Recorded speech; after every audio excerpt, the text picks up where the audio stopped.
মানুষ সৃষ্টি করার একটা তাগদ বোধ করছে এই বিপ্লবের পরে। সেই বিপ্লবের পরে যে ক্ষমতা চলে গেছে, যারা ফ্যাসিস্ট সরকার পতন হয়েছে, তারা আবার ক্ষমতাতে ফিরতে আসবে এবং রাজনীতি করবে, এটা পাগলও মনে করে না। অধিকাংশ মন্ত্রী মিনিস্টার, অধিকাংশ এমপি যারা দুর্দণ্ড প্রতাপে এই লেসপেন্সার ছিল, এই ফ্যাসিস্ট গভর্নমেন্টের সাক্ষী ছিল, তাদের সহযোগী ছিল, এই খুনের সহযোগী ছিল, এই দুর্যোগের সহযোগী ছিল এবং এই দুর্নীতির সহযোগী ছিল, সবকিছুর লেসপেন্সার যারা ছিল, এখনো তাদের শিকেবাগও ধরা হয়নি। এখন কেন ধরা হয়নি, এটা একটা বিরাট আপনার মতো আমারও প্রশ্ন। এই যে মামলাগুলো দিচ্ছে, এগুলোর ক্ষেত্রে, সব কিছুর ক্ষেত্রে যদি আপনি কৌশল অবলম্বন করতে না পারেন, ডিপ্লোমেসি অবলম্বন করতে না পারেন এবং বাংলাদেশে এই এই ফ্যাসিস্ট সরকারের প্রেতাত্মাদেরকে আপনি মূল উৎপাটন না করতে পারেন, আপনি বিপ্লবের ফল আশা করতে পারেন না। আওয়ামী লীগ আবার ক্ষমতায় তার পুরা আগের ফর্মে এসে আবার, আর এটা একটা সোনার পাথর বাটি। বাংলাদেশে এই কি বলে এটাকে 90-এর পরিবর্তন, 96-এর পরিবর্তনের পরে ক্ষমতাসীনরা আসতে পারে নাই। সেই পরিবর্তন আর এই পরিবর্তন রাত এবং দিনে পার্থক্য। যেই পরিবর্তনে 100 জন ছাত্র তরুণ যারা বিশ্ববিদ্যালয়ের এবং কলেজের ছাত্র, মিনিমাম 100 জন ছাত্র তরুণ মারা গেছে, রক্ত দিছে এবং তাজা রক্ত ঢেলে দিছে, এবং 90 জন শিশু যাদের বয়স 4 থেকে 14 বছর বয়সী শিশু মারা গেছে এবং মারা হয়েছে, তাদেরকে খুন করা হয়েছে। এবং বলা হচ্ছে আবার যদি আওয়ামী লীগ দল গুছিয়ে আসে তাহলে কি জাতীয় পার্টি তাদের সাথে যাবে না? যদি আপনাকে ওটাই তো বলতেছি, ওটাই এরকম একটা পরিবর্তনে, যে পরিবর্তনে 5000 থেকে 6000 ছাত্র তরুণ পঙ্গুত্ব বরণ করেছে, পঙ্গুত্ব মানে এর জীবন শেষ হয়ে গেছে গা, সেরকম একটা ছাত্র গণ অভ্যুত্থানের পরে আপনি আওয়ামী লীগের নাম তো মুখে আসা আর যায় না, মুখেও আনা আর এটা হারাম হয়ে গেছে। এটা অন্তত আগামী 2টা সেশন, 5 থেকে 10 বছর আওয়ামী লীগ স্বাভাবিক প্রক্রিয়ায় বাংলাদেশের রাজনীতিতে ফেরত আসবে, এটা আশা করাটা দুরাশা মাত্র। এবং যারা আশা করে তারা বোকা স্বর্গে আসে। আর 90-এর পরে দেখেন না, 96-এর পরে দেখেন না, 2000 পরে দেখেন না, তখনই তাদের যে হাসর হয়েছে সেটার চাইতে এই বিপ্লবটা আরো অনেক বেশি ধারালো এবং আরো অনেক বেশি সর্বগ্রাসী। সমাজের প্রত্যেকটা সেক্টরে নাড়া দিয়েছে। মানুষের মধ্যে যে বিপ্লবের ধারণা তৈরি হয়েছে, যেটাকে বলা হয় যে বিপ্লব, সেটা তো কিছু না, এটা সৃষ্টির প্রসব বেদনা মাত্র। মানুষ সৃষ্টি করার একটা তাগদ বোধ করছে এই বিপ্লবের পরে। সেই বিপ্লবের পরে যে ক্ষমতা চলে গেছে, যারা ফ্যাসিস্ট সরকার পতন হয়েছে, তারা আবার ক্ষমতাতে ফিরতে আসবে এবং রাজনীতি করবে, এটা পাগলও মনে করে না। এইগুলো একটা জিনিস, এটা এটা এটা একটা অসম্ভব। তাদেরকে অপেক্ষা করতে হবে মিনিমাম আরো 10 বছর।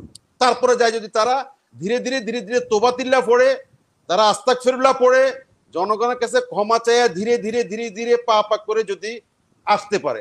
এছাড়া ক্ষমতা তো আরো অনেক পরে, রাজনীতির মঞ্চে আবির্ভূত হইতে পারে, তাও আগামী 10 বছর পরে।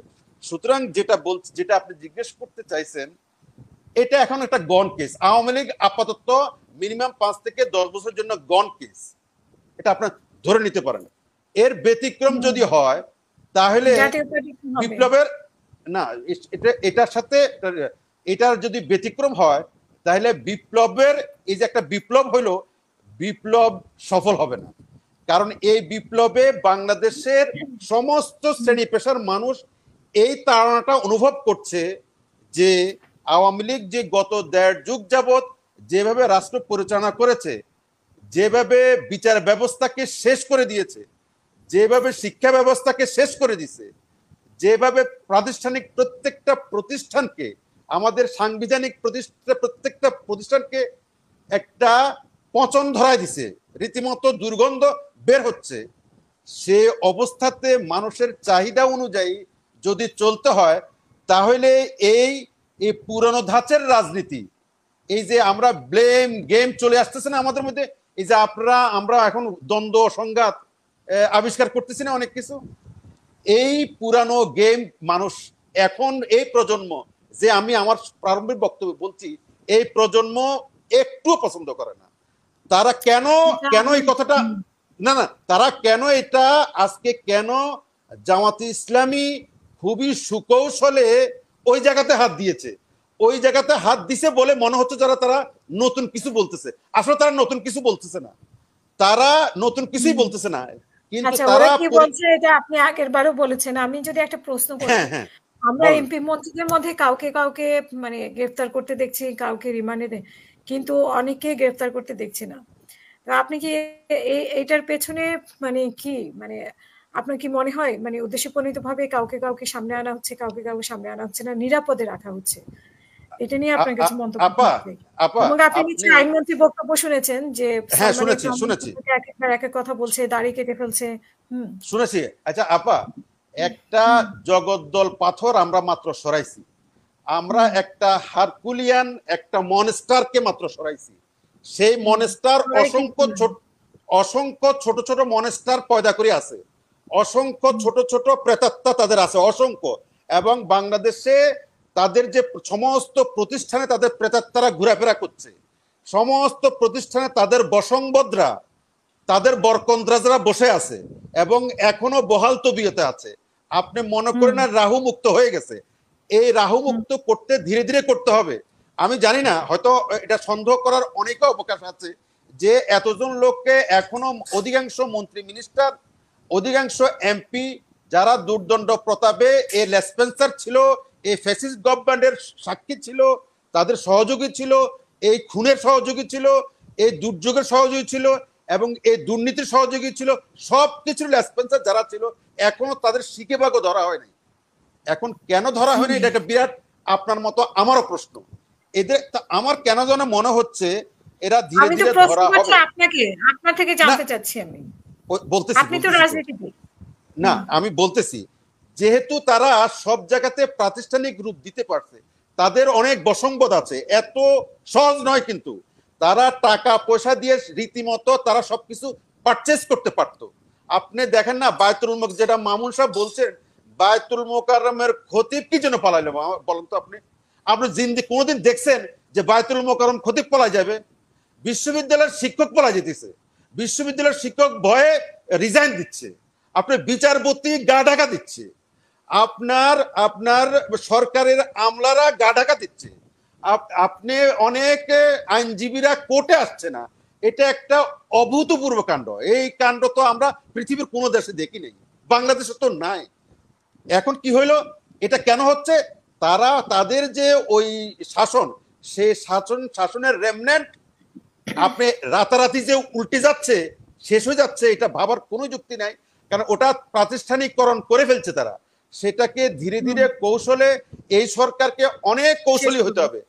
না না, শেষ করে দিচ্ছি। এই সরকারকে অনেক, আপনি আওয়ামী লীগ কি চালাক, আওয়ামী লীগ কি কৌটিল্য, আওয়ামী লীগ কি চাণক্য নীতি অবলম্বন, এই সরকারকে আরো বেশি চাণক্য নীতি অবলম্বন না করলে দুর্ভোগ, যেটা যেটা কলিমুল্লাহ স্যার সম্ভাবনা উনি হয়তো এই জাতীয় কিছু ইঙ্গিত করছেন কিনা আমি জানি না। যদি আপনি এই যে মামলাগুলো দিচ্ছে এগুলোর ক্ষেত্রে, সব কিছুর ক্ষেত্রে যদি আপনি কৌশল অবলম্বন করতে না পারেন, ডিপ্লোমেসি অবলম্বন করতে না পারেন, এবং বাংলাদেশে এই এই ফ্যাসিস্ট সরকারের প্রেতাত্মাদেরকে আপনি মূল উৎপাটন না করতে পারেন, আপনি বিপ্লবের ফল আশা করতে পারেন না।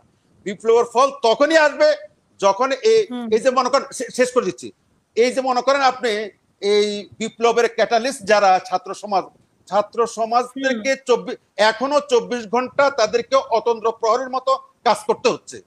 কেন সমস্ত রাজনৈতিক দল এখনো অতন্ত্র প্রহরীর মতো, আমি বলছি না যে করতেছে না, আরো বেশি মনোযোগ দিতে হবে, আরো বেশি তাদেরকে মনোনিবেশ করতে হবে। আর যেটা মামুন সাহেব বলছেন, আরো বেশি এই মুহূর্তে ক্ষমতার দ্বন্দ্বে না গিয়ে নির্বাচন এগুলো দরকার আছে, সবই ঠিক আছে, কিন্তু এই এই এই সরকারকে কনসলিডেট না করে, এই সরকারকে কনসলিডেট করা মানে হচ্ছে রাজনৈতিক দলগুলো কনসলিডেট হওয়া, এই সরকারকে কনসলিডেট করার মানে হচ্ছে এদেশের গণতন্ত্র কনসলিডেট করা, এই সরকারকে কনসলিডেট করা সাপোর্ট করার মানে হচ্ছে আমাদের নির্বাচন ব্যবস্থা কনসলিডেট হওয়া।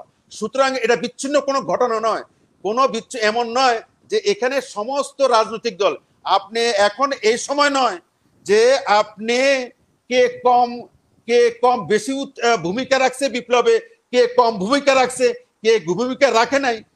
এই দেশে ছাত্র সমাজ চ্যাম্পিয়ন ছিল, তারা ক্যাটালিস্ট ছিল।